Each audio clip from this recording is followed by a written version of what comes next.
అసెంబ్లీకి రండి చర్చిద్దాం. అద్దె మైకుల ముందు కూర్చుని అసందర్భ ప్రేరేపణలు చేస్తున్న సంక్షేమాన్ని విస్మరించి విషపూరితమైన ప్రసంగాలు, ప్రజల్లో భావోద్వేగాలు రెచ్చగొట్టే ప్రయత్నం, కులాల వారీగా మతాల వారీగా ప్రాంతాల వారీగా విడగొట్టి రాజకీయ లబ్ధి పొందే ప్రయత్నం చేస్తున్న వైఎస్ఆర్ కాంగ్రెస్ పార్టీకి ముఖ్యమంత్రి నారా చంద్రబాబు నాయుడు గారు తీవ్ర స్వరంతో హెచ్చరికలు జారీ చేశారు. దమ్ముంటే అసెంబ్లీకి రండి, చర్చించండి, చర్చలో పాల్గొనండి, ప్రజా సమస్యలుంటే అసెంబ్లీ ముందుకు తీసుకురండి.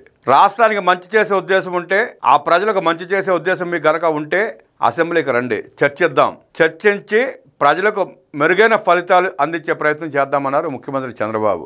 అసెంబ్లీకి రాకుండా పారిపోయి, అసెంబ్లీకి రాకుండా బయటకు వచ్చిన విష ప్రచారాలు చేస్తూ, అసెంబ్లీలో చర్చ జరపకుండా ప్రజల్లో విద్వేషాలు రెచ్చగొట్టే ప్రయత్నం చేస్తున్న నీచ రాజకీయాలను కట్టిపెట్టి దమ్ముంటే అసెంబ్లీకి రండి, ప్రతి అంశం మీద చర్చిద్దామన్నారు ముఖ్యమంత్రి. నాటి వైఎస్ వివేకానంద రెడ్డి హత్య గురించి అయినా, నేడు అందిస్తున్న సూపర్ 6 పథకాల గురించి అయినా దేనికైనా సిద్ధం అంటూ ఛాలెంజ్ చేశారు ముఖ్యమంత్రి నారా చంద్రబాబు నాయుడు.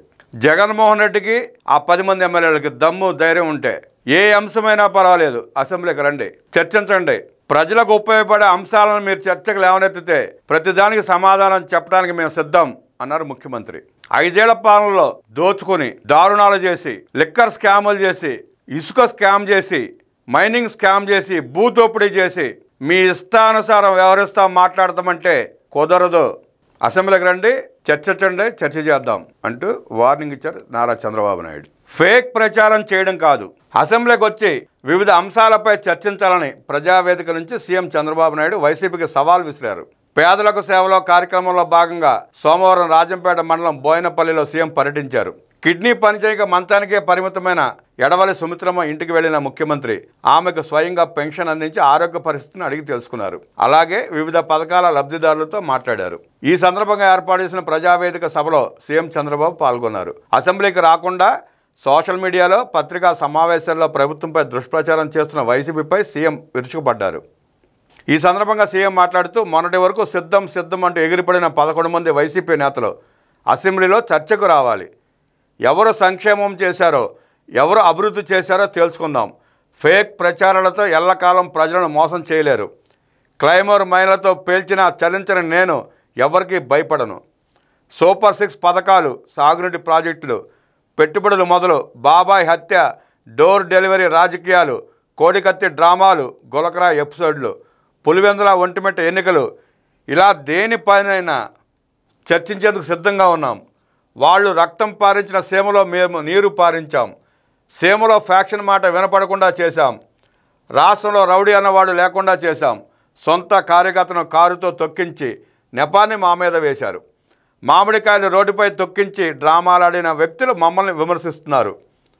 మహిళలపై సోషల్ మీడియాలో వ్యక్తిత్వ హననం చేస్తున్న వారిని కఠినంగా శిక్షించి ఆడబిడ్డలకు భద్రత కల్పిస్తామని సీఎం చంద్రబాబు ఆగ్రహం వ్యక్తం చేశారు.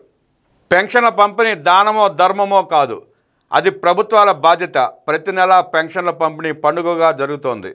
గత ప్రభుత్వంలో జీతాలు కూడా ఇవ్వలేని పరిస్థితి చూసాం. ఇప్పుడు 1,65,000 మంది అధికారులు కేవలం 3 గంటల్లో పెన్షన్లు పంపిణీ చేస్తున్నారు. దేశంలో ఎక్కడా ఇవ్వని విధంగా ఎన్డీఏ ప్రభుత్వం పేదలకు పెన్షన్లు అందిస్తోంది. ఇప్పటి వరకు దాదాపు 42,000 కోట్ల రూపాయలు కేవలం పెన్షన్ల కోసం ఖర్చు చేశాం. ఈ సెప్టెంబర్ నెలలోనే పెన్షన్ల కింద 63,61,380 మందికి 2,747 కోట్ల రూపాయలు వెచ్చించాం. 1983లో ఎన్టీఆర్ 30 రూపాయలతో పేదలకు పెన్షన్ శ్రీకారం చుట్టారు. నేను 1995లో ముఖ్యమంత్రి అయ్యాక పెన్షన్ను 75 రూపాయలకు పెంచాను. 2014 నాటికి 200 ఉన్న పెన్షన్ను మళ్ళీ ఒకేసారి 1000 రూపాయలకు పెంచాం. దివ్యాంగులకు 1,500 రూపాయలు చేశాం. మళ్ళీ 2018లో వృద్ధాప్య వితంతు పెన్షన్లను 2,000కు, దివ్యాంగులకు 3,000కు చేశాం. 5 ఏళ్లలో పెన్షన్లు 10 రెట్లు, దివ్యాంగులకు 12 రెట్లు పెంచిన పార్టీ తెలుగుదేశం అని ముఖ్యమంత్రి గుర్తు చేశారు. గత ప్రభుత్వంలో అవయవాలు సక్రమంగా ఉన్నవారికి కూడా పెన్షన్లు మంజూరు చేశారు. వారి పార్టీ కార్యకర్తలకు ప్రజల సంపదను దోచిపెట్టారు. ప్రభుత్వ ధనం దోపిడీ చేస్తున్న వారిపై చర్యలు తీసుకోవాలో వద్దో ప్రజలే చెప్పాలి. భర్త చనిపోతే భార్యకు పెన్షన్ ఇవ్వని గత పాలకులు విమర్శలు చేస్తున్నారు. అర్హులకు మాత్రమే చెందాల్సిన సంక్షేమం అనర్హులకు ఇవ్వచ్చా? వైసీపీ తీరును ప్రజలు గమనించాలి. తప్పును తప్పు అని చెప్పే ధైర్యం ప్రజలకు రావాలి. మంచిగా అండగా నిలబడాలి. అప్పుడే మాకు మరింత బలం చేకూరుతుంది.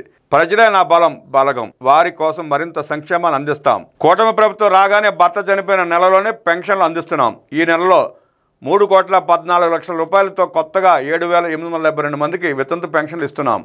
రాష్ట్రంలో మొత్తం 8,10,182 మంది దివ్యాంగ పెన్షన్లు, మెడికల్ పెన్షన్లు ఇస్తున్నాం. దివ్యాంగులకు ఇస్తున్న 6,000లో 5,550 రూపాయలు పెంచింది తెలుగుదేశం ప్రభుత్వాలే.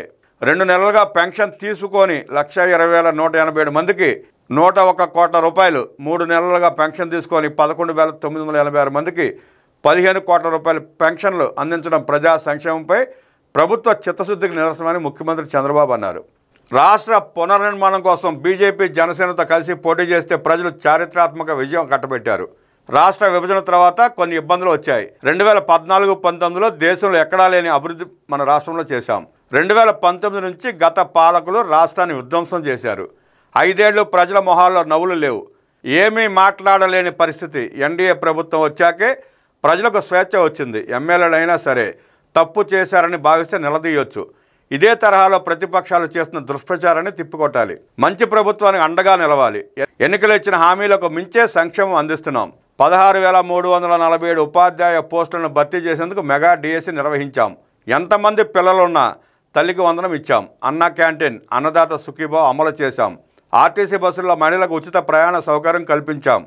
మత్స్యకారుల సేవలో భాగంగా వేట విరామ సమయంలో 20,000 రూపాయలు, నాయీ బ్రాహ్మణులకు 25,000 రూపాయలకు వేతనాలు పెంపు, 40,000కు పైగా సెలూన్లకు 200 యూనిట్ల ఉచిత విద్యుత్ అందిస్తున్నాం. సన్న బియ్యంతో విద్యార్థులకు మధ్యాహ్న భోజనం, రోడ్లపై గొంతులు పూడ్చుతున్నాం. రైతులకు 90% సబ్సిడీతో డ్రిప్ ఇస్తున్నామని సీఎం చంద్రబాబు ఉద్ఘాటించారు. సరిగ్గా 30 ఏళ్ల క్రితం ఇదే రోజున నేను ముఖ్యమంత్రిగా ప్రమాణ స్వీకారం చేశాను. ఈ కాలంలో నేను ఎన్నో ఒడిదుడుకులు ఎదుర్కొన్నా, అయినా వెనకడుగు వేయలేదు. సమైక్యాంధ్రలో ఎక్కువ కాలం ముఖ్యమంత్రిగా, విపక్ష నేతగా పనిచేశాను. సంపద సృష్టించి ప్రజలకు సంక్షేమం అందించాలనే తృప్తి నాకుంది. రాజంపేటలో నేను కట్టిన ధోబీ ఘాట్లు చూసి ఆనందించాను. 25 ఏళ్ల క్రితం ఈ ఘాట్లు నేను కట్టినవేనని వారు చెప్తే సంతోషం వేసింది. ఈ 30 ఏళ్లలో ఏనాడు నేను విశ్రమించలేదు. నిద్ర లేచింది మొదలు మిషన్ తరహాలో పనిచేస్తాను. తెలుగు జాతి అగ్రస్థానంలో ఉందంటే అందుకు టీడీపీనే కారణం.